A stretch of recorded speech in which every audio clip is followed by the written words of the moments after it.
In Nigeria, welcome to Social Media Trends on the Weekend Show. My name is Inafitas. Glad to be back. What an interesting week. Let me tell you something. Social media, right, is a world entirely different from what we're doing here, really, because the stories just kept on coming, from entertainment to political stories to lifestyle stories.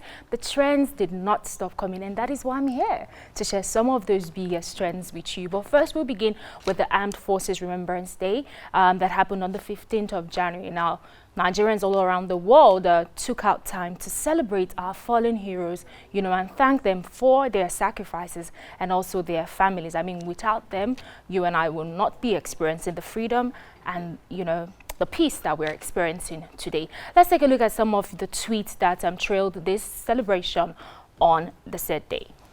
At M. Buhari, on this day every year we celebrate Armed Forces Remembrance Day across Nigeria. This morning in Abuja, I joined senior government and military officials to lay wreaths in commemoration of the sacrifices of our fallen heroes and war veterans. Their efforts will never be in vain.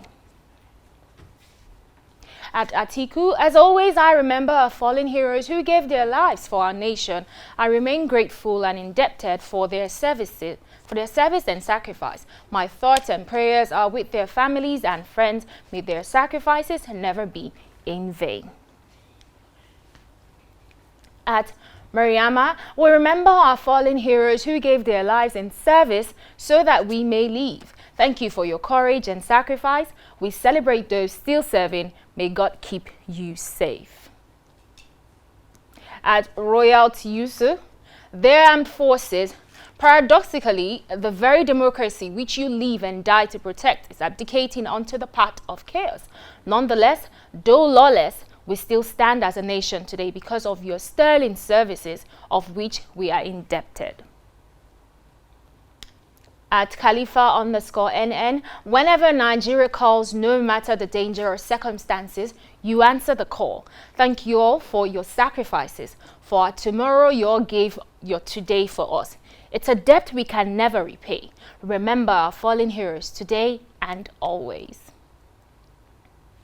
And that's about it. Truly, it's a debt we can never repay. So when you see a soldier, when you see whether retired or still serving, you should stop and say thank you for your services and thank you for your sacrifice.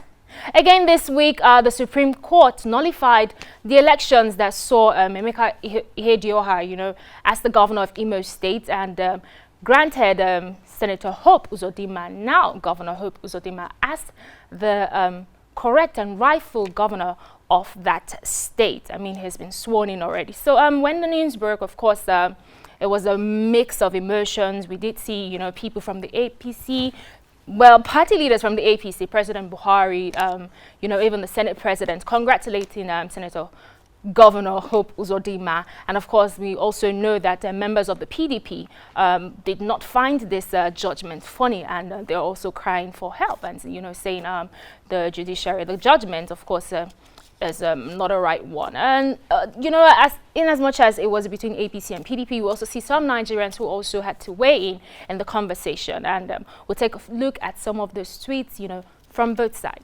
All right. At Dr. Joaba, congratulations to Hope Uzodinma on being declared governor of Imo State by the Supreme Court. As I always insist, the rule of law must prevail, no matter who the current law favors, or else we will have anarchy. Any law we don't like, we should change it and then abide by it. Okay, sign. Okay. At Idedioha Deji, Imo gubernatorial election results 2019. PDP Emeka Idedioha 273,404. AA Uche Wonsu 190,364. Abga Ifeanyi Ararume 114,676. APC Hope Uzodinma 96,458. YPP Idedioha Hakim 527. How do you explain what the Supreme Court just did to law students, law teachers, and junior lawyers? Okay.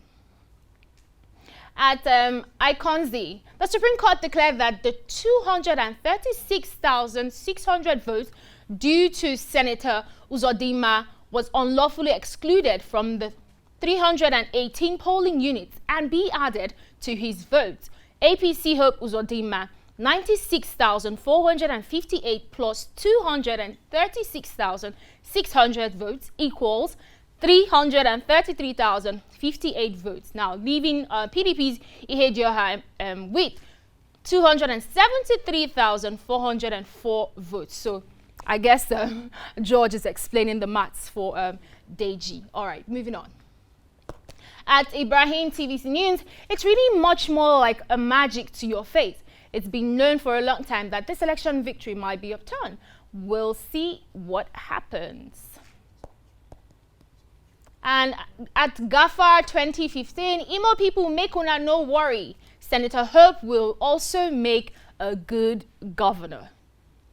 Keeping high hopes and high spirits. That's good, you know, because when you have new government, I mean, you know, whether or not you're for that person, I think what matters is the state and it's the development of the state. So if you know it's not the person you wanted to win, your duty and you as your civic duty as well is also to support the ruling party to make sure that there's development in your state. So at the end of the day, let's give him a chance. Imo people, thank you. Moving on, the governor of Rivers State was also trending. I'm talking about Governor Nyesom Wike.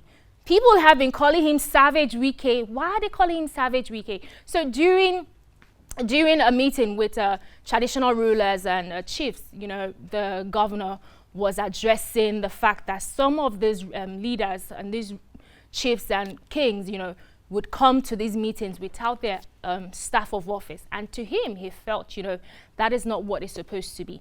That staff of office, you're supposed to be with it because that is literally, you know, the symbol of your office. Now, a lot of people are saying, yes, the message is good, but, you know, he could have passed it, you know, better. But what do you think? Here's a look at a short version of that video.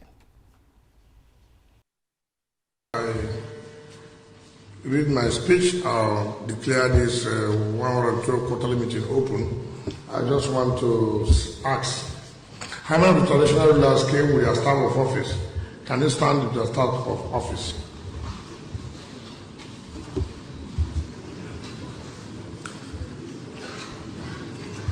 Okay, see, no problem. I hope you understand the implication of staff of office. I cannot be addressing you and some of you are using your ordinary walking stick when you come here. So since you don't want to have your staff of office, I'll give it to other people. You don't know the authority it carries. You are coming for a quarterly meeting and what identifies you is your staff of office. Any place can carry any walking stick. But staff of office shows that this. All right, like I said, you know, just a short video. So, you know, he went on to address them, telling them, you know, that they need to be with their staff of office. And he also, you know, took shots at a chief that was, you know, there telling everyone, you know, that he doesn't like, you know, people that are fake. If you're real, he likes honesty and all of that. So basically just addressing the council of traditional rulers and chiefs. Let's take a look at some of the comments.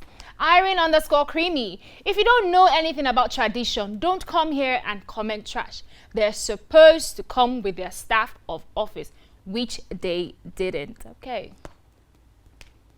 At callher_Jen, see levels upon levels. The only governor who can belittle traditional rulers. My governor is working. Okay, Jen is clearly from Rivers State.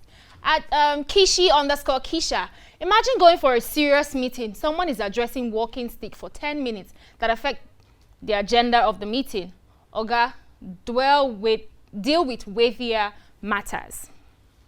And I think we have one more.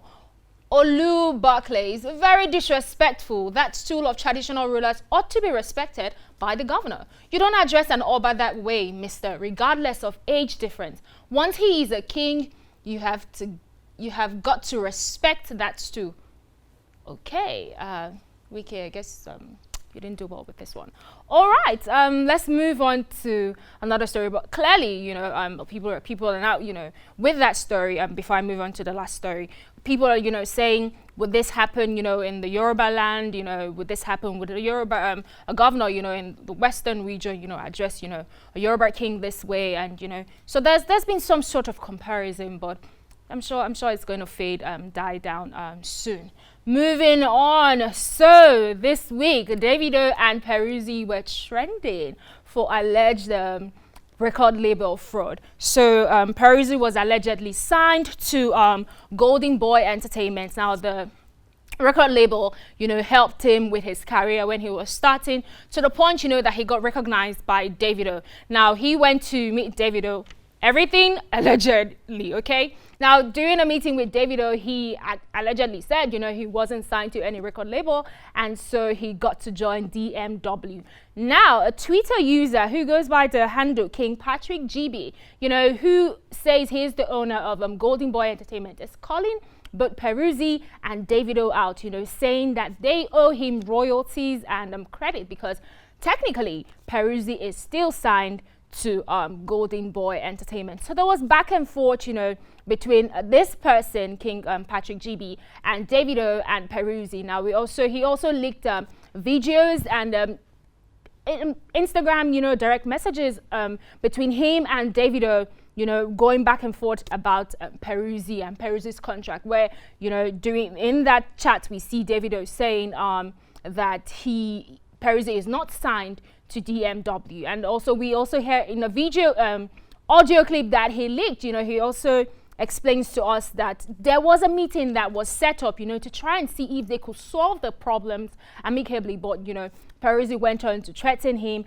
And in that video we hear Peruzzi allegedly, you know, calling 43 million naira chicken change. So that has started a whole new conversation on its own. But let's take a look at the reactions from this story. Okay, so we see at King Patrick GB, you know, explaining what he's all about. Just to clear the air, Davido owes me as much as Peruzzi Vibes does. Fact, the song Fire, Ada, Mind, Risky were recorded by Peruzzi for Golden Boy and are all owned by Golden Boy. David never paid me. Instead, he took me off royalties. And he went on in this tweet, he went on to release, you know, Peruzzi's version of the song Fire. At Zaddy_nom, so Peruzzi should be honoring his contract with Golden Entertainment, and Davido shouldn't be audio signing someone on the contract. Golden Entertainment have been complaining since 2018.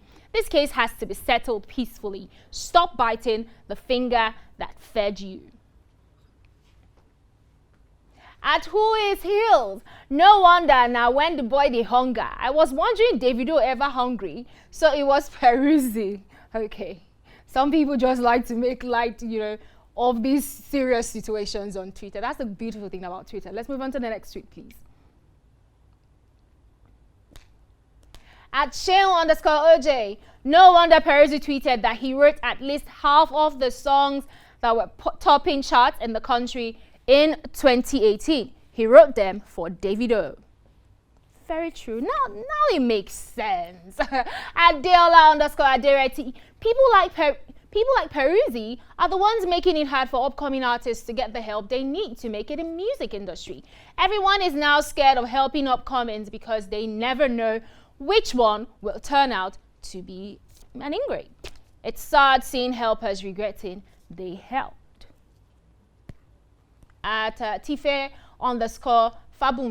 I really hope Peruzzi, Golden Boy Entertainment and Davido settle their ish amicably.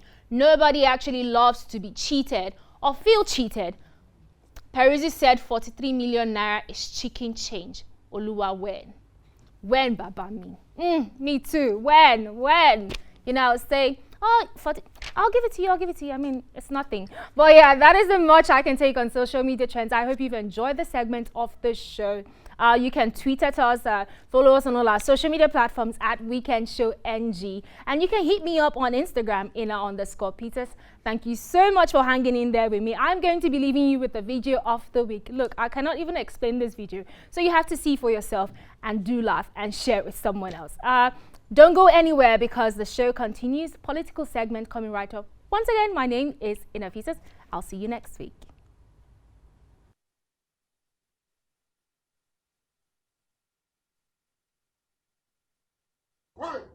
Backward march, one. Forward march, one. Where are you running? Where are you running? Where are you running? Backward march, one. Forward march, one. Why are you running? Why?